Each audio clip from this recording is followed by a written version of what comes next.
வணக்கம் students. Next நம்ம பார்க்க போகிறது எப்படி ஒரு லெஃப்ட் ரிகர்ஷனை எலிமினேட் பண்ணுறதுன்னு உங்களுக்கு ஈஸியாக சொல்லித்தரேன். நல்லா கவனிச்சிருங்க.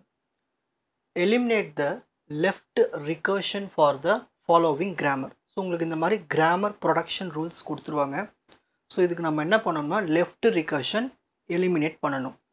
ஸோ ஃபஸ்ட்டு கிராமர் என்ன கொடுத்துருக்காங்க? எஸ் ஆரோ. ஸோ இந்த ஆரோ எப்படி படிப்போம்? எஸ் டிரைவ்ஸ்ன்னு சொல்லலாம், இல்லை இந்த ஃபார்ம் ஆஃப்னு சொல்லலாம். ஸோ எஸ் இந்த form of S minus B, next S star A, next E இருக்குது, ஐடி இருக்குது. Next B is in the form of B D E, next E is in the form of A B. So இந்த production ரூல்ஸ்க்கு நம்ம left ரிகர்ஷனை eliminate பண்ண போகிறோம். கவனிங்க, எல்லா லெஃப்ட் ரிகர்ஷன் எலிமினேட் பண்ணுறதுக்கு இதுதான் ஃபார்மேட்டு. ஓகேங்களா? A is in the form of, அதாவது A derives A alpha 1, next A alpha 2, next A alpha 3, A alpha 4 போய்கிட்டே இருக்கும். திடீர்னு ஒரு இடத்துல இருந்து பீட்டா ஸ்டார்ட் ஆகும். பீட்டா 1, பீட்டா 2 அப்படியே போய்கிட்டே இருக்கும், பீட்டா n டைம்ஸ் வரைக்கும். ஸோ இந்த மாதிரி ஃபார்மேட்டில் இருந்துச்சுன்னா நம்ம என்ன பண்ணோம்னா அப்படியே இந்தமாரி ரெண்டு ஃபார்மேட்டாக மாற்றணும். அதாவது லெஃப்ட் ரிகர்ஷன் எலிமினேட் பண்ணுறதுக்கு ரெண்டு ஸ்டேட்மெண்ட்ஸ் வரும். So first one, A is in the form of, அதாவது ஏ டிரைவ்ஸ் பீட்டா 1. ஸோ இந்த பீட்டா 1 எடுத்துக்கணும், இந்த ஏக்கு ஏ டேஷ் பண்ணணும். So beta 1 A dash, beta 2 A dash, dot dot dot beta n A dash. So இதுதான் first step. Second step என்ன பண்ணோம்னா திரும்ப இந்த ஏக்கு ஏ டேஷ் எடுக்கணும். ஏ டேஷ் எப்படி டிரைவ் பண்ணலான்னா ஆல்ஃபா 1. ஸோ இந்த ஆல்ஃபா 1 எடுத்துக்கணும், ஏ டேஷ் கூட மல்டிப்ளை பண்ணணும். Next alpha 2 A dash, alpha 3 A dash போய்கிட்டே இருக்கும். இது வரைக்கும் ஆல்ஃபா n ஏ டேஷ் வரைக்கும் ஃபினிஷ் பண்ணிவிட்டு லாஸ்ட்டில் இங்கே ஒரு எப்சிலானை நம்ம இன்சர்ட் பண்ணிடணும். ஸோ இந்த மாதிரி பண்ணோம்னா லெஃப்ட் ரிகர்ஷன் எலிமினேட் ஆகிடும். அதேமாதிரி ஒரு ரைட் ஹேண்ட் சைடில், அதாவது இப்போ இதான் ப்ரொடக்ஷன்ஸ்னு வச்சுக்கோங்களேன், இதான் லெஃப்ட் சைடு தான் right hand side. So right hand சைடில் டெர்மினல்ஸ் இருந்தால் லெஃப்ட் ரிகர்ஷன் பண்ண முடியாது. ஓகேங்களா? அது ஞாபகம் வச்சுக்கணும். ஸோ இந்த விஷயம் நீங்கள் ஞாபகம் வச்சுட்டிங்கன்னா ஈஸியாக சால்வ் பண்ணிடலாம். ஸோ ஃபஸ்ட்டு 3 ப்ரொடக்ஷன்ஸ் கொடுத்துருக்காங்க, நான் 1 2 3ன்னு போட்டுக்கிட்டேன். ஸோ ஃபஸ்ட்டு ப்ரொடக்ஷன் எடுத்து நான் இங்கே எழுதிக்கிட்டேன். எழுதியாச்சுங்களா? இப்போ நான் இந்த ஃபார்மேட்டு கூட நான் கம்பேர் பண்ண போகிறேன். ஸோ ஃபஸ்ட் என்ன எழுதணும்? ஏ. ஸோ எஸ்ஸுக்கு கீழே ஏ ஆரோ. ஓகேங்களா? ஸோ எஸ்ஸு ஏனா அப்போ இங்கேயும் எஸ் இருக்குங்களா, அப்போ இதுவும் ஏ தானே. ஸோ ஏ. நெக்ஸ்ட்டு ஸோ எஸ்ஸுக்கு பக்கத்தில் என்னெல்லாம் இருக்கோ அதெல்லாமே ஆல்ஃபா 1. ஓகேங்களா? ஸோ ஒன்று முடிஞ்சது. நெக்ஸ்ட் அடுத்தது திரும்ப எஸ் இருக்குது, அப்போ என்ன வரும்? ஏ வரும். அப்போ இது என்ன நம்ம எடுத்துக்கணும்? ஸ்டார் ஏவை ஆல்ஃபா 2ன்னு எடுத்துக்கணும். திரும்ப எஸ் வந்திருக்கா? வரல. அப்போ இதோட ஸ்டாப் ஆகிடுச்சு. அப்போ புதுசாக எஸ் இல்லாமல் வேறு எதனா வந்துச்சுன்னா அப்போ பீட்டா வருதுன்னு அர்த்தம். Beta productions. ஸோ ஃபஸ்ட்டு இருக்கிறது நம்ம பீட்டா 1 எடுத்துக்கணும், இஎன் எடுத்துக்கணும், beta 1. Next idea beta 2. So இதுக்கப்புறம் ஏதாவது இருந்துன்னா பீட்டா 3 அந்தமாதிரி எடுத்துகிட்டே போகணும். ஸோ இதோட ஸ்டாப் பண்ணிக்கோங்க. ஸோ கம்பேர் பண்ணி எழுதியாச்சு. இதுலேருந்து நம்ம என்ன பண்ணுறோன்னா, ஸோ ஃபஸ்ட்டு ஏக்கு என்ன இருக்குது? எஸ். ஸோ ஏ வந்து நம்ம எஸ்ன்னு எடுத்துக்கிறோம். நெக்ஸ்ட்டு அப்போ ஏவை டேஷ் பண்ணோம்னா எஸ்ஸுக்கு ஒரு டேஷ் போட்டுக்கோங்க, அவ்வளோதான். நெக்ஸ்ட் ஆல்ஃபா 1 என்ன இருக்குது? Minus B. நெக்ஸ்ட் ஆல்ஃபா 2 என்ன இருக்குது? Star A. நெக்ஸ்ட் பீட்டா 1 என்ன இருக்குது? இ. பீட்டா 2 என்ன இருக்குது? ஐடி. ஓகேங்களா? ஸோ இந்த மாதிரி இதை பார்த்து தனியாக இந்த மாதிரி பிரித்து எழுதி வச்சுக்கோங்க. இப்போ நம்ம என்ன பண்ண போகிறோம்? இந்த ஃபார்மேட்டுக்கு மாற்ற போகிறோம். ஸோ ஃபஸ்ட்டு என்ன இருக்குங்க? ஏ இருக்குது. ஸோ ஏக்கு நம்ம என்ன சப்ஸ்டிட் பண்ணோம்? எஸ். நெக்ஸ்ட் என்ன இருக்குது? ஆரோ. நெக்ஸ்ட் என்ன இருக்குது? பீட்டா 1. ஸோ பீட்டா 1 இருக்குது? இ. நெக்ஸ்ட் என்ன இருக்குங்க? ஏ டேஷ். ஏ டேஷ் என்ன இருக்குது? S dash. நெக்ஸ்ட் என்ன இருக்குது?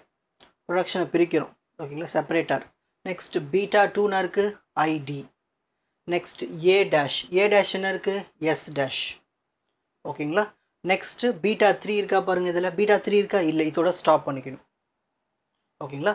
நெக்ஸ்ட் இப்போ அடுத்தது இதையும் சேஞ்ச் பண்ணோம் இல்லையா? A dash second format. A dash. A dash என்ன இருக்கீங்க? S dash. ஸோ எஸ் டேஷ்னு எழுதியாச்சு. நெக்ஸ்ட் என்ன இருக்கீங்க? ஆரோ இருக்குது. Next alpha 1. ஆல்ஃபா 1 இருக்குது? Minus B. ஓகேங்களா? நெக்ஸ்ட் ஏ டேஷ் என்ன இருக்குது? S dash. நெக்ஸ்ட்டு ஒரு செப்பரேட்டர். ஓகேங்களா? நெக்ஸ்ட் ஆல்ஃபா 2 என்ன இருக்குது? Star A. Next A dash என்ன இருக்குது? S dash. நெக்ஸ்ட் ஆல்ஃபா 2க்கு அப்புறம் ஒரு ஆல்ஃபா 3 வரும். இதில் ஆல்ஃபா 3 இருக்கா? இல்லை. அப்போ இதோட ஸ்டாப் பண்ணிடணும். ஸோ n டைம்ஸ் ஸ்டாப் பண்ணியாச்சு. லாஸ்ட்டாக முடிக்கும்போது நம்ம என்ன பண்ணணும்? எப்சிலான் போடணும். ஸோ இங்கே முடிச்சிட்டுக்கு அப்புறமா ஒரு எப்சிலான் போட்டால் இந்த கிராமர் ப்ரொடக்ஷனுக்கு ஃபஸ்ட்டு ப்ரொடக்ஷனுக்கு நம்ம லெஃப்ட் ரிகர்ஷனை என்ன பண்ணியாச்சு? எலிமினேட் பண்ணியாச்சு. இப்போ next second production B is in the form of, அதாவது derives BDE. So B arrow BD எடுத்து நான் இங்கே எழுதிக்கிட்டேன். இப்போது இந்த ஃபார்மேட்டில் நான் கம்பேர் பண்ண போகிறோம். ஸோ ஃபஸ்ட் என்ன எழுதணும்? ஏ எழுதணும். அப்போ ஏ எழுதியாச்சு. ஸோ பி தான் வந்து ஏ ஆரோ, திரும்ப இங்கே பி இருக்குங்களா? அப்போ கண்டிப்பாக இதுதான் ஏ. மிச்சது எல்லாமே ஆல்ஃபா 1. இதுக்கப்புறம் எதுவுமே இல்லை, ஒரே ஒரு செப்பரேட்டர் இல்லாமல் ஒன்று மட்டும்தான் இருக்குது. ஓகேங்களா? ஸோ ஏ ஆல்ஃபா 1 மட்டும்தான் இருக்குது. இப்போ நம்ம இங்கே எழுதின மாதிரியே எழுதணும். ஸோ இதில் ஏ என்னது? பி தான். ஸோ ஏக்கு என்ன இருக்குது கம்பேர் பண்ணும்போது? பி. அப்போ ஏ டேஷ் என்ன வரும்? பிக்கு மேலே டேஷ் போடணும். A dash is equal to B dash. Next இப்போது ஏக்கு பி எழுதியாச்சு. ஆல்ஃபா 1க்கு என்ன எழுதணும்? DE. So alpha 1 is equal to DE. Next இங்கே எங்கேயாவது பீட்டா இருக்கான்னு பார்க்கணும். ஸோ இதில் பீட்டாவே இல்லை. அப்போது பீட்டா இல்லைன்னா நம்ம எப்சிலான்னு போட்டுக்கணும். ஸோ எது இல்லையோ அது நீங்கள் எப்சிலான்னு போட்டுக்கணும். சரி, இப்போ நம்ம வந்து இது ரெண்டு ஃபார்மேட்டுக்கு நம்ம எழுத போகிறோம். ஸோ ஃபஸ்ட்டு ஃபார்மேட்னா இருக்கீங்க ஏ. ஸோ ஏக்கு என்ன சப்மிட் பண்ணணும்? பி போட்டாச்சுங்களா? நெக்ஸ்ட்னு இருக்குது ஆரோ போட்டாச்சுங்களா? நெக்ஸ்ட்னு இருக்குது பீட்டா 1. ஸோ இதில் தான் பீட்டாவே இல்லையே. அப்போ பீட்டா இல்லைன்னா நம்ம என்ன பண்ணணும்? எப்சிலான் போடணும். ஸோ அதான் இங்கே எழுதியிருக்கேன் எப்சிலான். நெக்ஸ்ட் அடுத்தனா இருக்குது ஏ டேஷ். ஏ டேஷ்னு இருக்குது பி டேஷ்னு இருக்குது. So B dash. So first format finish பண்ணியாச்சு. நெக்ஸ்ட் ஃபார்மேட் இருக்குது ஏ டேஷ். ஏ டேஷ்க்கு என்ன எழுதணும்? B dash எழுதியாச்சுங்களா? நெக்ஸ்ட்னு இருக்குது ஆரோ. ஸோ ஆரோ போட்டாச்சு. நெக்ஸ்ட்னு இருக்குது ஆல்ஃபா 1. அதாவது இங்கே ஆல்ஃபா 1 இருக்குது டிஇ. ஸோ டிஇ எழுதியாச்சு. நெக்ஸ்ட் அடுத்தன இருக்குது A dash. Again A dash என்ன இருக்குது? B dash. ஓகேங்களா? நெக்ஸ்ட் என்ன பண்ணணும்? இதோட முடிஞ்சு போச்சுங்க இல்லையா? அடுத்ததாக இருக்கீங்க ஃபார்முலாவில் ஒரு செப்பரேட்டர் ஆல்ஃபா 2. இதில் தான் ஆல்ஃபா 2வே இல்லையே. ஆல்ஃபா 1ஓட முடிஞ்சு போச்சு.